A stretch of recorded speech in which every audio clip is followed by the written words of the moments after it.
Students, मुझे लगता है कि आपको ये तो पता होगा ही कि किसी भी खुले पृष्ठ से वैद्युत फ्लक्स का मान E.A का प्रयोग करके या फिर EA cos थीटा का प्रयोग करके किस तरह से निकालते हैं।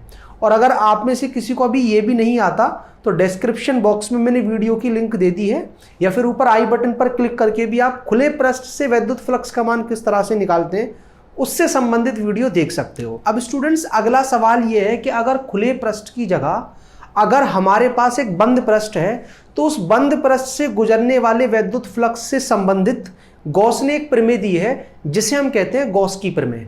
चलिए अब मैं आपको ये समझाता हूं कि गॉस की प्रमेय कहती क्या है। तो गॉस ने हमें बताया क्या कि किसी भी बंद पृष्ठ से गुजरने वाला जो नेट वैद्युत फ्लक्स होता है वो उस पृष्ठ के अंदर उपस्थित जो भी कुल आवेश है उसका 1/ε0 टाइम्स होता है। मतलब गॉस के अनुसार अगर आप किसी भी बंद पृष्ठ से फ्लक्स निकालना चाहते हो तो आपको E.A लगाने की जरूरत नहीं है। गॉस का कहना यह है कि आपको ये नहीं पता करना है कि जिस वैद्युत क्षेत्र के अंदर वो पृष्ठ रखा हुआ है वो वैद्युत क्षेत्र कितना है। जिस सतह से गुजरने वाला आप वो वैद्युत फ्लक्स पता करना चाह रहे हो उसका पृष्ठ क्या क्षेत्रफल कितना है वो आपको नहीं पता करना है। बीच का कोण कितना है वो आपको नहीं देखना है। बस आपको ये देखना है कि उस पृष्ठ के अंदर नेट आवेश कितना है। जो भी नेट आवेश है उसको आप ε0 से डिवाइड कर दो, आपको उस पृष्ठ से गुजरने वाला कुल वैद्युत फ्लक्स या वैद्युत बल रेखाओं का मान मिल जाएगा। अगर मैं अपनी बात को एक उदाहरण से समझाना चाहूं, आप जिस कमरे में बैठे हुए हो उस कमरे को मैं मान लेता हूं वो पृष्ठ जिसमें आवेश को रखा गया है, और आपको मैं मान लेता हूं वो आवेश जिससे वैद्युत बल रेखाएं निकल रही हैं। मान लीजिए आप हो एक धनावेश, तो आपसे वैद्युत बल रेखाएं निकलकर सभी तरफ जाएंगी, मतलब आपके सामने की तरफ भी, पीछे की तरफ भी, लेफ्ट राइट ऊपर नीचे सभी तरफ। अगर मान लो मैं पूछूं कि कमरे से कितनी वैद्युत बल रेखाएं गुजरेंगी, तो सिंपल सी बात है, मैं ये कह सकता हूं कमरे से उतनी वैद्युत बल रेखाएं गुजरेंगी जो आपसे निकलेंगी। अगर मैं 6 की 6 दीवारों की बात करूं, आप ये मत समझना 4 दीवारें होती हैं, 4 दीवारें, एक ऊपर वाली छत और नीचे वाले फर्श की भी बात कर रहा हूं मैं, तो टोटल 6 सतह हो गई जहां से वो वैद्युत बल रेखाएं गुजर सकती हैं। तो उन 6 दीवारों से जो फ्लक्स पास होगा वो कितना होगा, Q/ε0। अब गॉस का सिंपल सा कहना यह है कि ये जो वैद्युत फ्लक्स है ये आवेश की वजह से ही तो आ रहा है, क्योंकि वैद्युत क्षेत्र को सतह थोड़ी उत्पन्न करती है, आवेश उत्पन्न करता है। और उस वैद्युत क्षेत्र को आप काल्पनिक रेखाओं से दिखा रहे हो तो काल्पनिक रेखाएं आवेश पर निर्भर करती है, ना कि सतह पर जो आप उसको बंद करने के लिए बनाओगे। अगर आप कमरा ना बना करके मैं आपको क्या करूं, एक सिलेंडर के अंदर बैठा दूं और फिर कहूं सिलेंडर से कितनी वैद्युत बल रेखाएं गुजरेंगी, अगर आपको पूरी तरह से बंद कर रखा है और सिलेंडर को ऊपर और नीचे से भी बंद कर रखा है तो उतनी ही वैद्युत बल रेखाएं गुजरेंगी जितनी कमरे से गुजर रही थी, क्योंकि वैद्युत बल रेखाओं की संख्या आप पर निर्भर करती है, ना कि कमरे पर या उस सिलेंडर पर। तो गॉस की प्रमेय को समझने के लिए सबसे पहले हमें आवेश को एक पृष्ठ के अंदर पूरी तरह से बंद करना होता है, और इस पृष्ठ को कहा जाता है गॉसियन पृष्ठ। अब गॉसियन पृष्ठ का जो चुनाव है वो कुछ इस तरह से किया जाता है कि पृष्ठ की सतह पर उपस्थित हर बिंदु पर वैद्युत क्षेत्र की तीव्रता का मान या तो कांस्टेंट हो या फिर अगर वो बदल भी रहा है तो कम से कम बार बदले। दूसरी बात, पृष्ठ पर उपस्थित किसी भी बिंदु या भाग के लिए वैद्युत क्षेत्र की तीव्रता और उस भाग का जो क्षेत्रफल सदिश है उसके बीच का कोण या तो बदले ही ना, और बदले तो कम से कम बार बदले। और बदलते हुए हमें ये ध्यान रखना है कि बीच का जो कोण है वो या तो 0 हो या 180 हो या 90 अंश हो। इससे होता क्या है कि हमारा जो फ्लक्स है वो बहुत आसानी से निकल आता है, क्योंकि cos 0 का मान 1 होता है, cos 180 का मान -1 होता है और cos 90 का मान 0 होता है। तो फ्लक्स को निकालने में कोई दिक्कत नहीं आती। और तीसरी बात, जिस पृष्ठ का चुनाव आप करें उसका क्षेत्रफल हमें पता हो, पृष्ठ क्षेत्रफल। अब इन तीनों ही कंडीशंस को फॉलो करते हुए इस आवेश के लिए जो गॉसियन पृष्ठ मैंने बनाया है वो है गोलीय पृष्ठ। कुछ इस तरह से कि आवेश इस गोलीय पृष्ठ के केंद्र पर स्थित हो। अब आपको ध्यान से देखना है कि E जो होगा वो इस पृष्ठ के हर बिंदु पर सेम होगा, क्योंकि हर बिंदु की इस आवेश से दूरी मान लो कितनी है, R। तो वैद्युत क्षेत्र की तीव्रता का मान कितना आएगा, 1/4πε0 K Q बटे में कितना, R²।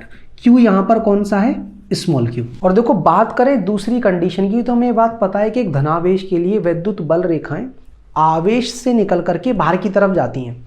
तो जब ये बाहर की तरफ जाएंगी और आप पृष्ठ पर उपस्थित किसी भी बिंदु को देखोगे तो उसका जो क्षेत्रफल सदिश है वो भी बाहर की तरफ होगा, वैद्युत क्षेत्र की तीव्रता भी उस बिंदु पर बाहर की तरफ ही होगी। तो दोनों के बीच का कोण 0 आने वाला है। चाहे आप ये वाला बिंदु ले लें, चाहे ये वाला बिंदु ले लें, कोई भी बिंदु लें, क्षेत्रफल सदिश और इस बिंदु पर वैद्युत क्षेत्र की तीव्रता के बीच का कोण 0 है। तो इससे हमें फ्लक्स निकालने में आसानी होगी। और ये गोलीय पृष्ठ है तो उसका मुझे क्षेत्रफल भी पता है 4πr²। तो पहला स्टेप हमें करना क्या होता है, इस पृष्ठ पर एक छोटा सा हमें भाग लेना होता है जिसका मान लीजिए क्षेत्रफल कितना है dA, और उस छोटे से भाग से पास होने वाला वैद्युत फ्लक्स पता करना है जो कि मान लेते हैं कितना है d∅e। कैसे निकलेगा, उस जगह जो भी वैद्युत क्षेत्र की तीव्रता है और जो उसका क्षेत्रफल सदिश है दोनों का अदिश गुणनफल कर दो। वैद्युत क्षेत्र की तीव्रता कितनी है 1/4πε0, आवेश q बटे में कितना r² और वहां क्षेत्रफल कितना है उस भाग का dA और बीच का कोण कितना होगा 0, तो cos 0 का मान आ जाएगा 1। तो यहां से हम क्या देखेंगे, छोटे से भाग से पास होने वाला जो छोटा सा वैद्युत फ्लक्स है d∅e वो आ गया k q बटे r² इंटू में dA। अब ध्यान से देखने वाली बात क्या है कि आप कोई सा भी भाग सेलेक्ट करो, सभी जगह वैद्युत फ्लक्स कैसा आएगा धनात्मक, क्योंकि वैद्युत क्षेत्र की तीव्रता और क्षेत्रफल सदिश किसी भी भाग का समान दिशा में आने वाले हैं। तो अगर आप नेट फ्लक्स पता करना चाहते हो उस पृष्ठ से गुजरने वाला, तो एक तरीका तो क्या है कि आप इंटीग्रेशन कर दें इस छोटे से फ्लक्स का, या फिर आप सिग्मा वाले साइन का भी यूज कर सकते हैं कि हमें सभी छोटे छोटे भागों से जो गुजरने वाला फ्लक्स है उन सभी को जोड़ना है और जोड़ने के बाद हमें टोटल फ्लक्स मिल जाएगा। अब इंटीग्रेशन या समेशन करते हुए जो जो कांस्टेंट होता है वो बाहर आ जाता है, KQ बटे r² सभी के लिए सेम होगा, बाहर आ जाएगा।